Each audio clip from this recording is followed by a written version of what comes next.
What's up, Boise State fans? BJ Rains here. I have reached Colorado Springs, Colorado. I am at the hotel. Big one here in a couple hours at the Air Force Academy, Boise State and Air Force. Matt Bauscher is with me, Bauscher Real Estate. And Matt, it's weird to say a big one against Air Force, but this is not one Boise State can afford to lose, my man. No, especially with the gift we were handed via New Mexico last night. The guys, I can't even imagine how excited they were watching that. Yeah, New Mexico beats Wyoming, so all of a sudden Boise State back in a tie for first place and kind of back in control of their own destiny. You don't need to scoreboard watch or anything. We got Scott Stewart chiming in here already. Big game, go Broncos. Feel free to get your comments in, your questions in.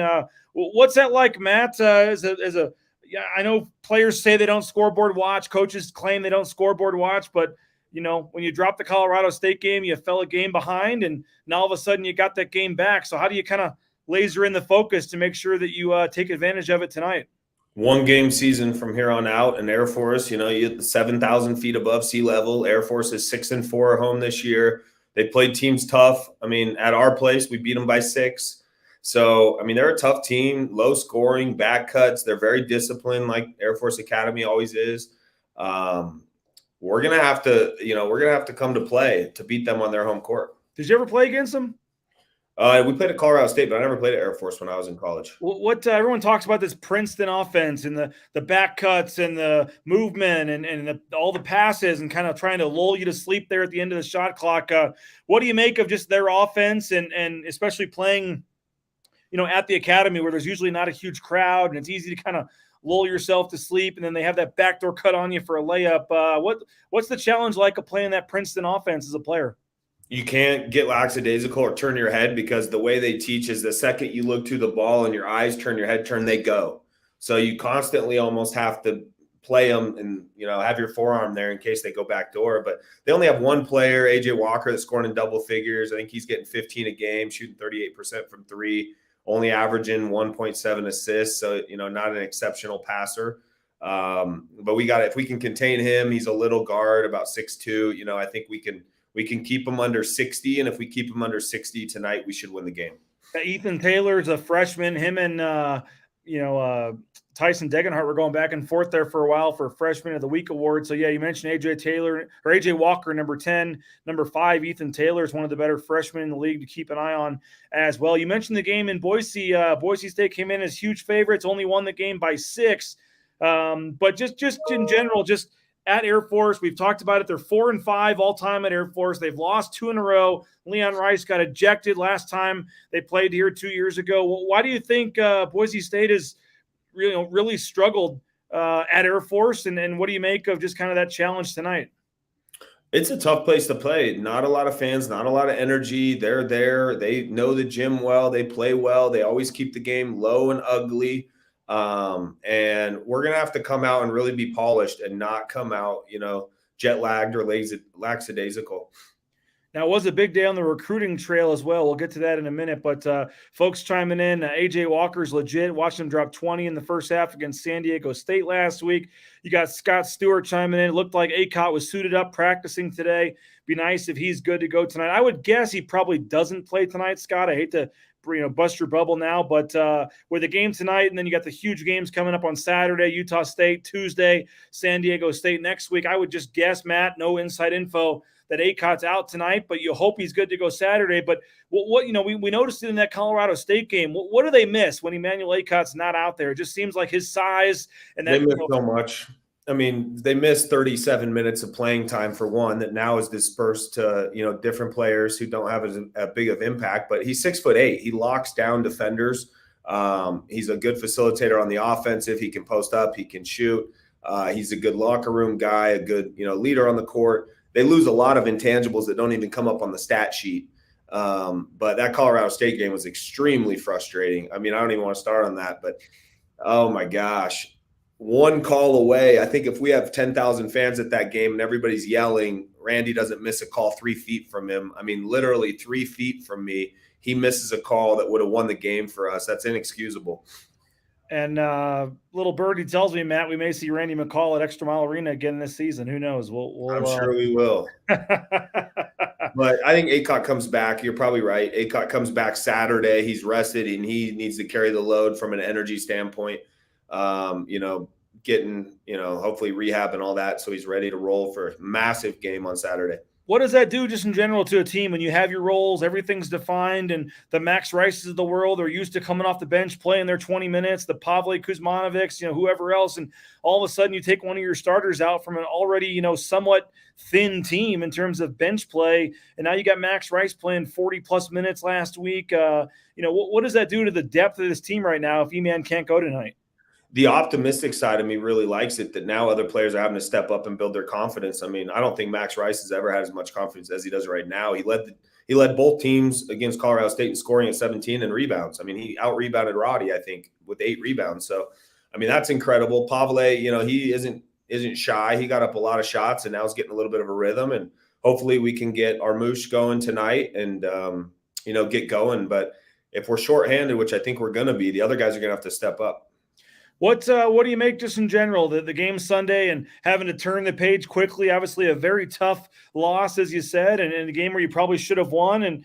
But you do have to turn the page, and this is a very, big game tonight. Again, we're in a place where historically they have not played well, and you just saw Wyoming give one back last night as a favorite against New Mexico. What do you make just in terms of having to flip that switch, and how hard is that when you have a deflating loss like that to try to turn the page and know that you can't let the game on Sunday affect the game tonight?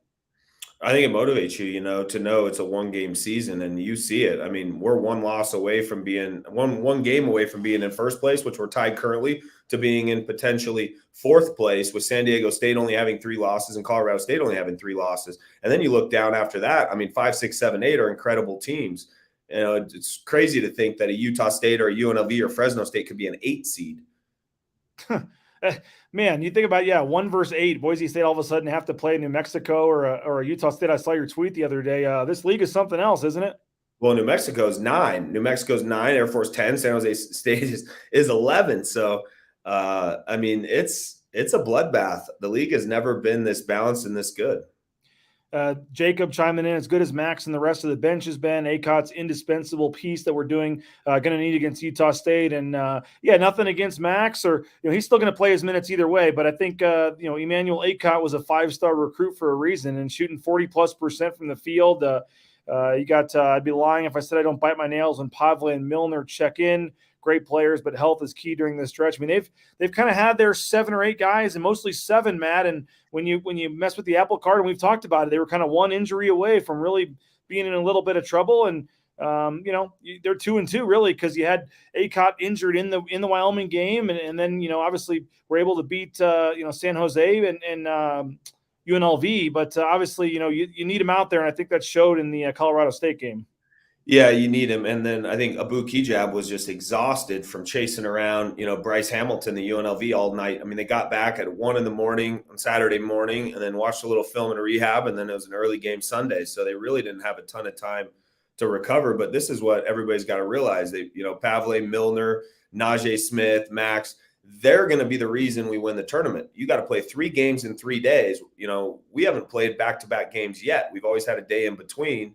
And I'll never forget my senior year, Saturday, 3 games in 3 days. The game went 55 minutes, sure, after 2 games the previous day. So we're going to need more than 7 guys if we want to win the tournament. What, whether it be the bracketologies of the world and just all the projections that are coming in, it seemed like the Colorado State game didn't really hurt them too much in terms of being an 8 or 9 seed is what most people have right now. But the net rankings hurt a little bit, and all the Ken Pom numbers and all like that. How do you kind of, as a player, we're less than 4 weeks from Selection Sunday. I mean, it's crazy how close it is. How do you kind of lock in and just focus on the task at hand, which is tonight trying to beat Air Force, and not look at all what a win means or a loss means or all that kind of stuff? I mean, tonight's big because we could get the 20 win mark. I mean, it'd be another season of 20 wins for the coaching staff, which is a huge achievement in today's college world. So, I mean, we hit 20 wins if we get the win tonight. A lot of momentum going into Saturday. It's a Saturday 4:00 day game. I would assume it's going to be close to a sellout.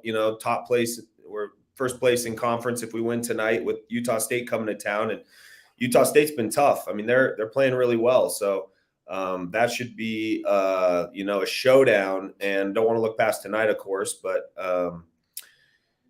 we're going for a regular season championship. And like you said, I think we're going to be favorites in every game the rest of the season, except for maybe at Colorado State. But I bet we'll be the Vegas favorites in every single game for the rest of the year until at Colorado State. Well, it's a big one tonight. It'll be 8 o'clock on Fox Sports 1. Doug Gottlieb, who is going to be everybody should know who Doug Gottlieb is. He's a national college basketball reporter, analyst. He'll be on the call for Fox Sports 1. He's going to join me on the pregame show live here at Bronco Nation News, around 7:15, 7:30 or so. So Doug Gottlieb will join us there. Jordan Morales saying, looking ahead, I think I saw Varsity B was inviting alumni back to town for the Utah State game, hoping to see them match their brother Matt Bauscher's fan intensity. What's going on with the alumni, Matt? We got some guys coming. One of the guys might have got drafted first round draft pick. He might be sitting at the game on Saturday, and some other former players. So it'll be fun to see them come support the Broncos on Saturday. It was a big day too on the recruiting trail, Matt.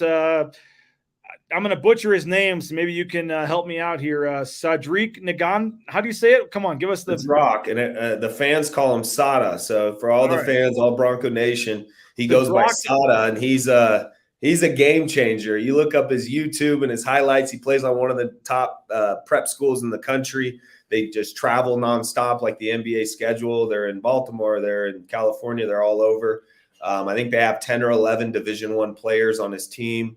Every college coach in the country has watched their team play. And what I hear about him is that he's a gym rat. He loves the gym. He's the first one there. On his recruiting visit, I heard he just wanted to get up shots. They're like, don't you want to tour everything? He's like, I want to get up shots. And he wants to get to the next level, and he feels like Boise State gives him an opportunity to get to the NBA. And he's a great person from what I hear. The coaches and everybody back in Arizona had nothing but great things to say. He played on LeBron James's kids, summer team. He's well connected. He's a program changer, and Bronco Nation should be ecstatic with the news. I already saw people saying, like, is there any chance Bronny James follows him to Boise? I don't know if that's going to happen, but that is pretty cool. We saw Bronny James on Instagram already congratulating him on coming to Boise State, and top 100 player. Was as high as top 15 before he had some injuries and fell a little bit in the rankings. But what does it say, man, that Boise State is beating out the Kentuckys and Kansases of the world to get a player like this? I think it says a lot about the coaching staff and the university and athletic department that are, behind the team and the program. And they're winning, and they've won pretty consistently, the last decade. And it's a move and a huge step where there's a lot of people across the country that are going to see that signing. And I think it's going to open some eyes, and then everybody's going to realize, Boise's a gem. It's the greatest city in the country. It's safe. It's friendly. It's 4 seasons. It's a great place to go to school, a great place to raise a family. And we got something special we're building here. Well, it's a big one tonight, Matt, but what's your plea for fans, assuming tonight goes well? Saturday's got to be a sellout, right? I mean, Saturday and even Tuesday for San Diego State. I mean, you got a couple huge games coming up. Assuming tonight goes well, what's your final message for fans here about Saturday and next Tuesday? The ones that didn't go Friday night because it was too late. Sunday, it was too close to the Super Bowl. You guys owe it to these players to come on Saturday and be loud. I was at Utah State. They were 1-4 in the conference, I believe, when I went there, and they had 9,000 fans at the game on a school night. So if we can't get a sellout or close to a sellout at 4:00 on a Saturday, when we're the top team in one of the best conferences in the country, then we have a serious problem. Well, Randy chiming in. Boise hopefully will be the next Gonzaga. We'll see there, Randy. But a big one tonight, again, 8:00 on Fox Sports 1. I'll have the live pregame show on the Bronco Nation News channels around 7:20 or so. And again, Doug Gottlieb, who will be on the call for Fox Sports 1, will join me live. I'll have Mike Prater tomorrow. We got Jay Tuss on Friday, and we'll see him at courtside Saturday. Going to be a lot of fun, man. This is a big stretch here. You got to win tonight, then you got to take care of the home games. But this is you're back in, I don't want to say the driver's seat, but you're back there in first place, and you got a chance here to win the league, and you got to take advantage of it, right? Yeah, this is a great time of year for Bronco fans. I mean, to host Utah State and then get to host San Diego State in a matter of 3 days. I mean, it doesn't get any better than that. Appreciate it, Matt. Enjoy the game tonight, and we will talk to you next week, and should be a fun one, man. Always appreciate it. Thanks, BJ. There he is, Matt Bauscher, Bauscher Real Estate, and hope you'll check him out next time you're looking for to buy or sell a home as well. And he does a great job there. BauscherRealEstate.com is where you can find the web address. And yeah, should be fun tonight. Couple hours. We'll be there courtside at almost at Extra Mile Arena, but we'll see you courtside at Clune Arena about 7:30 or so at the pregame show and the live postgame show with Coach Rice and others as well. We will talk to you soon at Bronco Nation News, BroncoNationNews.com. When it comes to concrete, we've got you covered. RowPaint.com offers custom concrete coating services for your garage, business, warehouse, and more. And we do it in one day. We are your complete concrete coatings solution.